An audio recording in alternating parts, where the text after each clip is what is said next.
Okay, the beginning of the hip hinge movement is something called the hip hinge drill. This is sort of the baseline pattern for all like deadlifting and kettlebell swings, all that stuff. Anything where you're doing this fold over at the waist. So the key thing to remember here is that you want from standing up straight, you tend to have a pretty narrow stance on this, toes maybe just a little slightly out.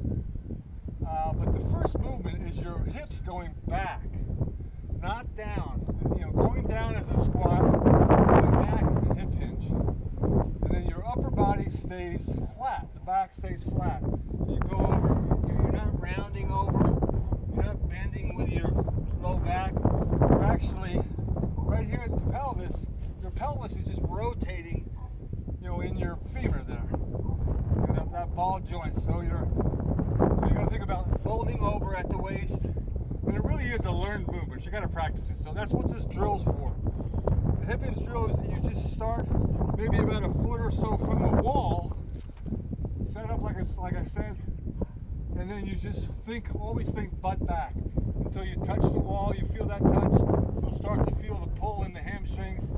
Feel that. You get used to that hip hinge.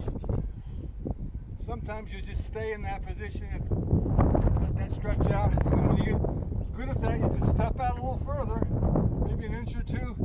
Now you're going to drive the hips back further until they touch. You'll find that end of range of motion. This is really tight now, right now. I feel this load.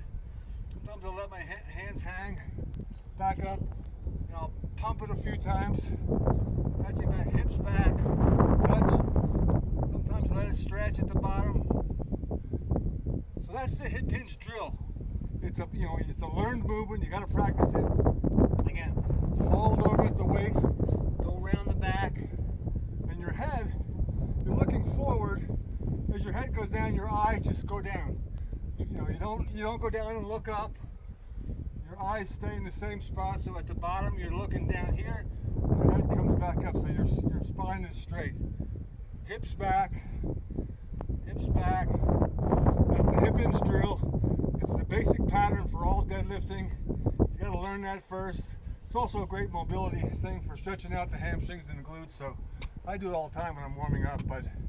So practice that as sort of step one in for your hinging movement.